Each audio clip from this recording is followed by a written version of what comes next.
Y hoy están aquí los expertos investigadores de nuestras casas de estudios de San Luis Potosí. Voy a darle la bienvenida a cada uno de ellos. Está con nosotros el doctor Antonio Cardona Benavides, del Grupo Universitario del Agua en la UASLP.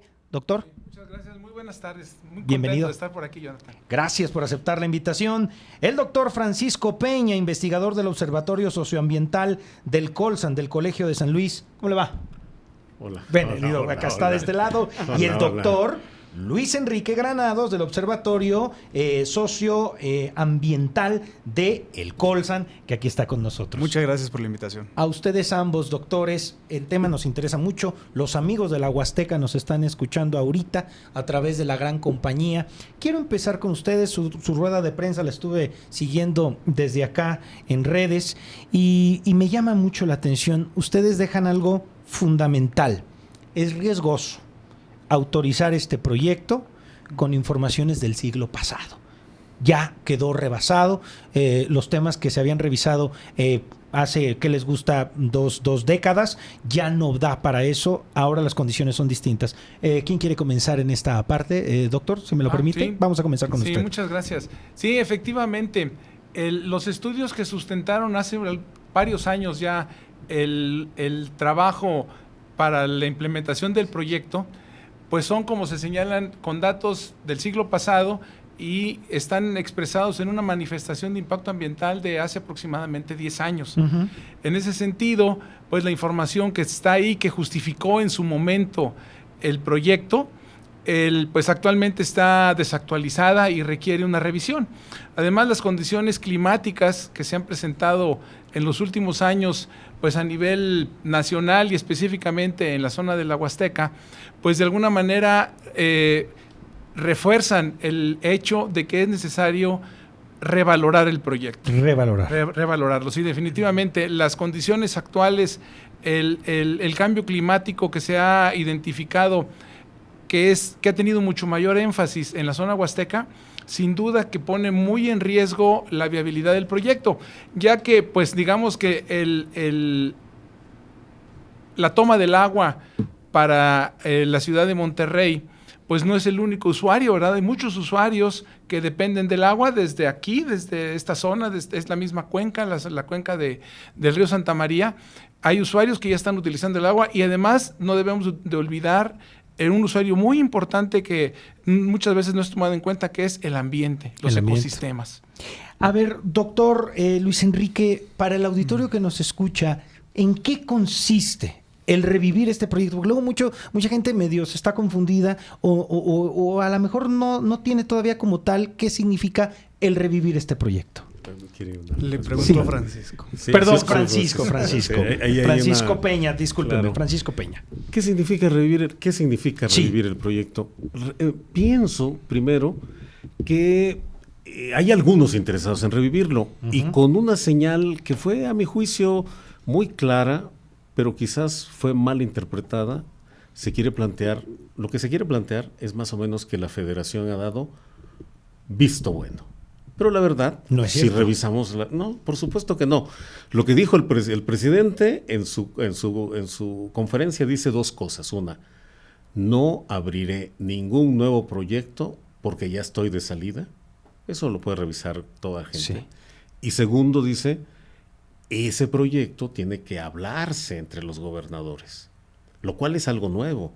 Porque antes nos habían acostumbrado a que los proyectos grandes los decide alguien y palo dado, ni Dios lo quita. Sí. ¿No? Y ahora no. Entonces, con esa declaración, que a mi juicio tiene esa precisión de parte del presidente López Obrador de decir, no haré un nuevo proyecto durante mi gestión, es decir, hasta el próximo año, uh-huh, alguien lo quiere revivir. ¿Y por qué lo quieren revivir? Porque llevarse el agua es antes que nada un gran negocio. Es una obra de muchos miles de millones de pesos. ¿Para quién, doctor? ¿Quién quiere esa agua de la Huasteca? Ya. Originalmente, y eso es muy importante, sí, la información era del siglo pasado, pero incluso cuando se presentó el siglo pasado, ya era una información equivocada. Se expresó muy bien, hay documentos de parte de la propia Universidad de Nuevo León y de organismos internacionales aclarando que lo que se daba como una cuenca superavitaria estaba mal calculada. Es decir, no era cierto que sobrara tanta agua en la cuenca del Pánuco. Y el interés de una parte de ese volumen era para el negocio que en ese momento se permitía del fracking. El fracking. Ajá. Ese estaba, realmente, imagínense, Servicios de Agua y Drenaje de Monterrey ha juntado en lo que lleva, digamos, en el último, bien, en el siglo pasado, ¿no? Digamos de los años 30 para acá, la utilización de 13 metros, si son 13 metros cúbicos por segundo para toda el área urbana, que se concentra el 70, un poco más del 70% de la población de Nuevo León. 13 metros cúbicos por segundo, durante todo lo que lleva la organización documentada del agua en Monterrey. En un solo derecho de asignación, se le doblaba. Se le dieron 15 metros cúbicos por segundo de más. Ya. La pregunta era, ¿para qué quieren tanta agua? Esa agua realmente iba a hacerse para contar con un recurso a ofrecer a las empresas que iban a estar involucradas en el negocio de gas y energéticos en general por fracking. Entonces eso. Hoy en día se quiere como una base de reserva acuífera para favorecer negocios industriales que no son solo mexicanos, sino que también van más allá de la frontera. Estamos hablando de Nuevo León, estamos hablando de Monterrey. A ver, porque luego cuando quieren se acuerdan de lo que dice el presidente y cuando no se acuerdan. Ustedes recordarán, doctores, cuando se fue contra las cerveceras. Y el propio presidente dijo, no agarren del agua que les hace falta a los ciudadanos. Él lo dijo. Nada más sería buscar el día, pero él mismo lo mencionó. Y también aparece esa sombra de las refresqueras, de las cerveceras, que quieren ir por esa agua. A ver, y vamos por otra parte. A ver, doctor, en este sentido, si nos lo permite, ¿qué es lo que se está jugando en estos momentos para la Huasteca? Porque nos decían en la semana pasada, es que el gran problema es el agua dulce. Se nos está metiendo agua salada a los ríos. Me mencionaban el río Coy, que era de donde ahí estaban sacando el agua dulce. ¿Es de tal nivel esta emergencia, doctor? Sí. Y bueno, la pregunta que me haces es como para otras 3 entrevistas, ¿no? De qué se está jugando la región, qué se está jugando la región con una acción como estas. Porque hablemos que la región huasteca no incluye solo San Luis Potosí, o sea, incluye otros estados, Tamaulipas, Veracruz, etcétera. Y en ese sentido, en la época más álgida del estiaje, las comunidades, que ahora espero que nos estén escuchando para que no nos dejen mentir, también las ven duras. O sea, no es que ahí es un vergel y que hay agua para todas las situaciones, sino que también en la época de secas más fuerte, ahí suceden cosas que incluyen el batallar con el agua para las actividades productivas, ¿no? Recordemos pues que ahí hay distritos de riego, lo que mencionaba el doctor Cardona, de que hay otros usuarios antes de pensar en llevarse el agua, y que está un principio básico que una obra de este tipo, traer agua de un lugar más lejano, siempre implica quitársela a alguien más.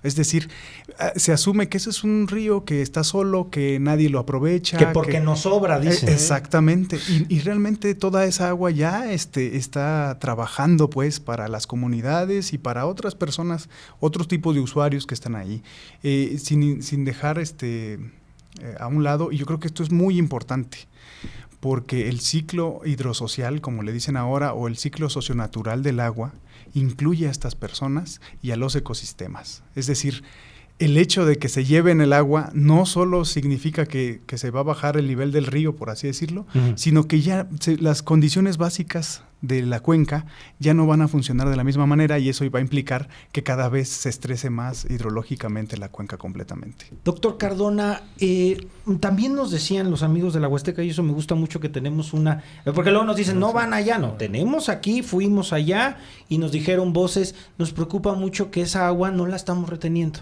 Nos decían, si tenemos la garantía de que esa agua que tenemos nosotros nos van a dejar para nuestra industria turística, ganadera, agrícola, nos van a dejar y nos sobra, llévensela. Pero el problema es que se está contaminando. Que la gran preocupación de ellos se está contaminando. Por un lado que vienen ya sucias algunas aguas de la región de la Ciudad de México y por el otro lado que nos dicen, ahora ya estamos viendo agua salada. ¿Qué representa este peligro, doctor? Sí, precisamente esa situación de que al tomar agua de los ríos de la Huasteca, la descarga de agua superficial, pero también la descarga de agua subterránea al mar se modifica. Existe un equilibrio muy interesante entre el agua dulce del continente y el agua salada. En la medida de que la descarga natural de agua dulce disminuye, el agua salada ingresa superficial o subterráneamente al continente y eso genera, pues, además de cambios en la calidad del agua, problemas en los ecosistemas, problemas muy fuertes. Los manglares, por ejemplo, son los primeros afectados. Los manglares son ecosistemas muy sensibles a los cambios de salinidad. Y aquí en México tenemos muchos ejemplos, muchísimos, desafortunadamente, de problemas de lo que se conoce como intrusión de agua salada. En muchas ocasiones, estos problemas identificados plenamente por la autoridad están asociados a la extracción de agua subterránea, pero en este caso también estarían asociados con la captación de esa agua superficial. Y adicionalmente, los colegas de la Universidad Autónoma de Tamaulipas están muy al pendientes de ese problema y ya lo han identificado. Entonces, desde ese punto de vista, el hecho de que, digamos, los usuarios digan si sobra agua que se la lleven, pues si efectivamente sobrara, ¿verdad? Pero no sobra. No necesariamente. Pudiera ser que a lo largo de alguna época, algún periodo de la época del año, no va a haber agua suficiente. Además, esto lo tenemos que ver desde un punto de vista de mediano y largo plazo.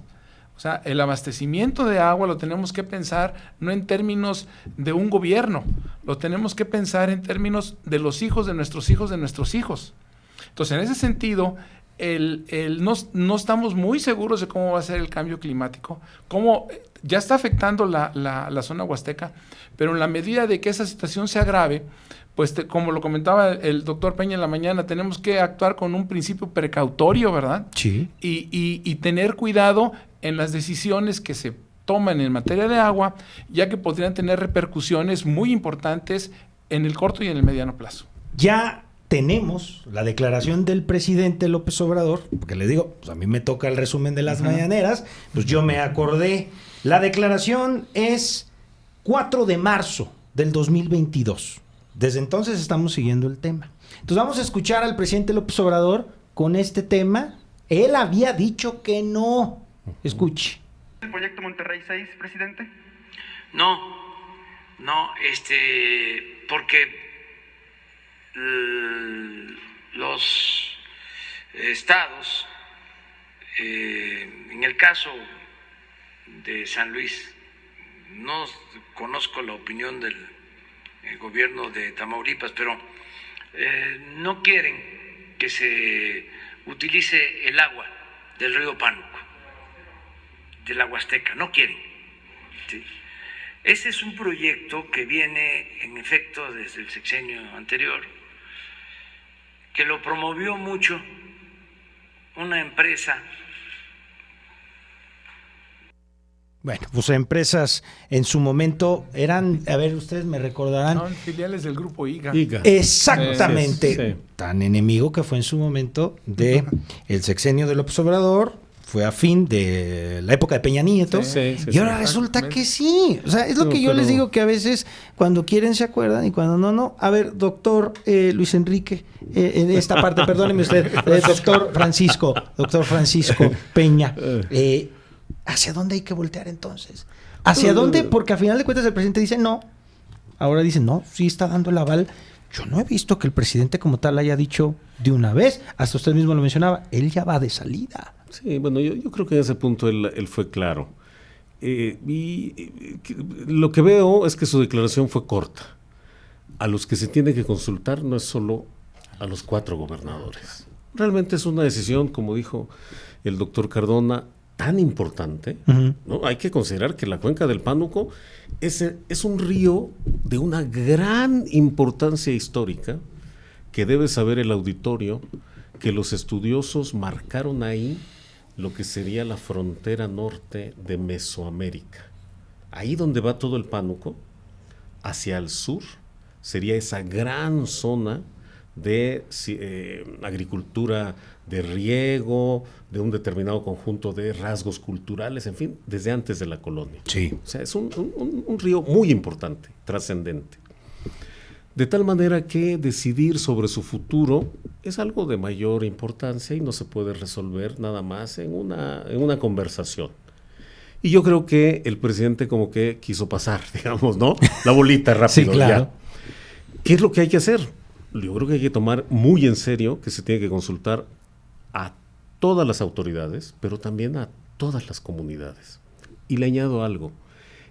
Nosotros hemos estado en Monterrey, mi colega Luis Enrique y yo, la semana pasada por efectos de un congreso que se hizo allá por parte del CONACYT. Y lo que vimos en la ciudad es una gran desesperación de los habitantes de las colonias más humildes de Monterrey porque no les llega el agua.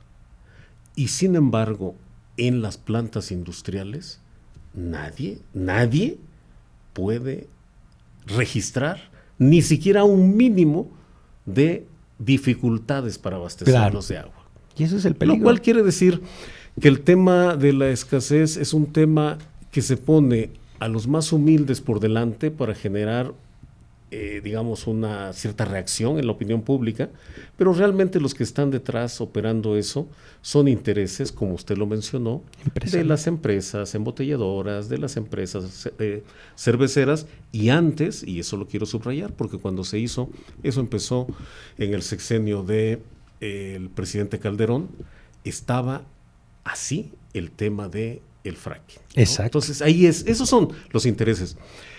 ¿Qué es lo que hay que hacer?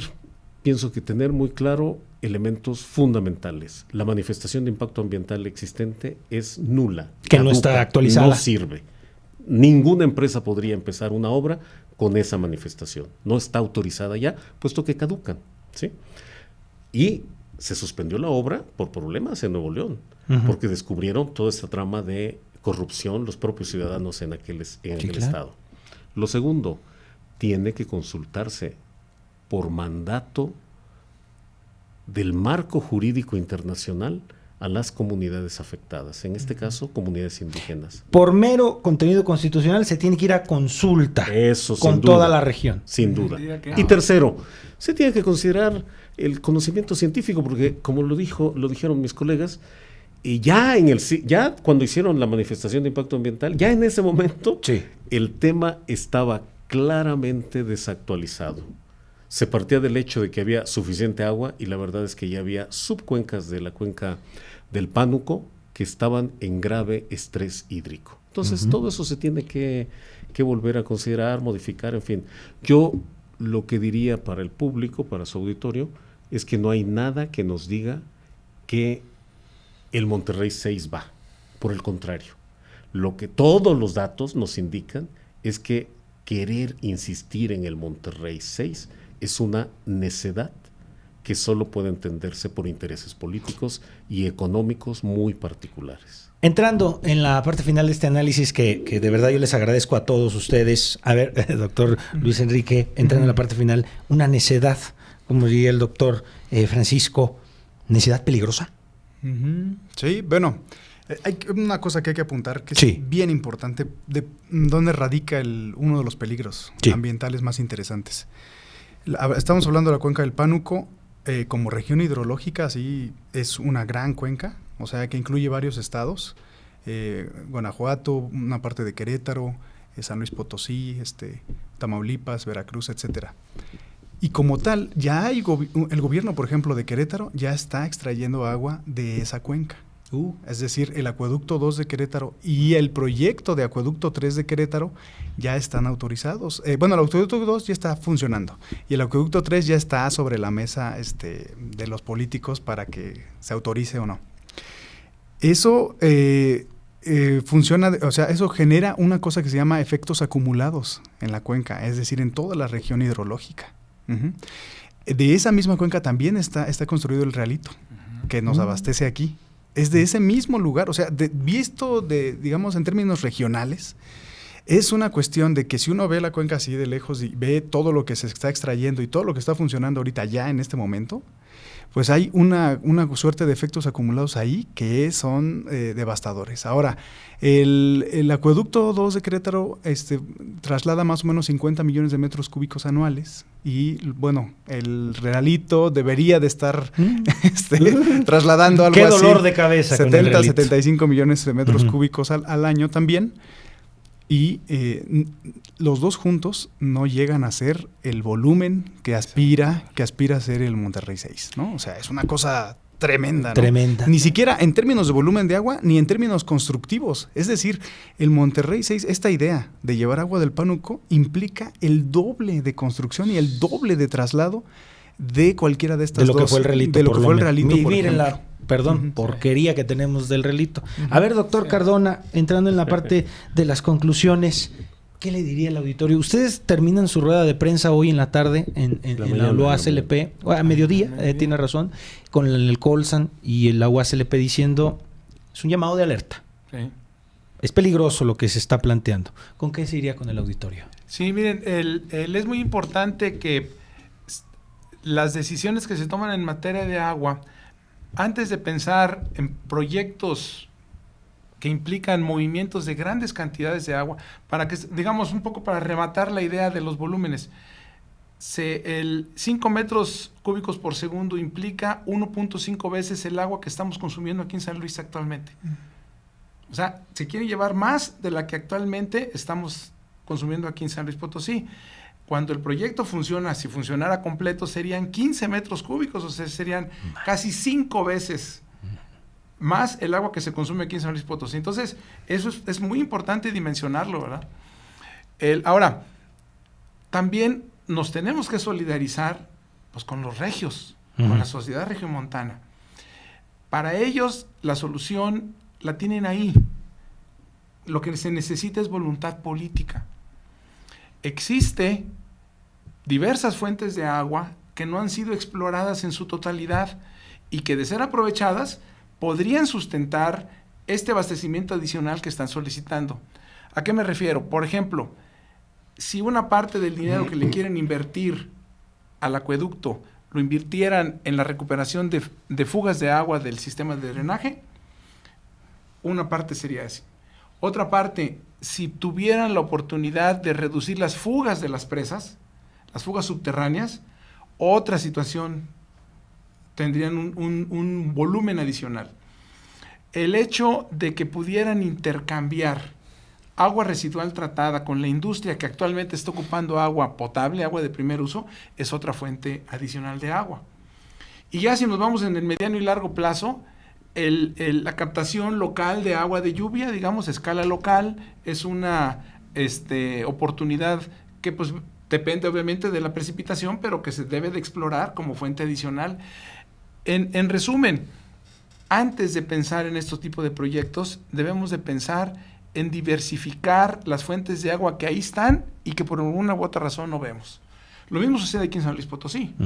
Y es parte de las ideas que estamos tratando de impulsar para que en el mediano y largo plazo no solamente dependamos del agua del Realito y del agua de los pozos, sino que tengamos esa oportunidad de utilizar esas fuentes adicionales de agua que ahí están y que debemos de considerar. Doctor Francisco Peña, nos despedimos con usted. ¿Cuál sería su mensaje final ante este análisis? Hoy lo dije en la mañana. Desde las universidades y centros de investigación hay la posibilidad de acompañar una acción y un mensaje que tiene una mirada crítica, de alerta, de llamado de atención, pero también esperanzadora sobre lo que puede pasar. Nosotros creemos que es muy posible, es absolutamente viable que las autoridades involucradas en este asunto abran los ojos, den oído al clamor de la sociedad, que es no solamente tener agua, sino tener agua en condiciones de justicia y equidad.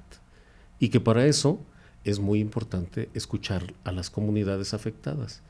Y en ese punto, nuestro llamado sería a la sociedad en el sentido de mantenerse organizada, atenta, informada y demandar de sus instituciones académicas el apoyo científico que permita darle consistencia a sus puntos de vista. Doctor Francisco Peña, muchísimas gracias, investigador del Observatorio Socioambiental del Colsan. Gracias. Gracias. El doctor Antonio Cardona, del Grupo Universitario del Agua en la UASLP. Gracias. Muchas gracias. Y al doctor Luis Enrique Granados, del Observatorio Socioambiental del Colsan. Muchísimas gracias. Gracias a ti. Seguimos al habla. Gracias. Nos vamos a corte directo. Esta mesa de Monterrey Sexto va a continuar. No se acaba aquí. Seguimos.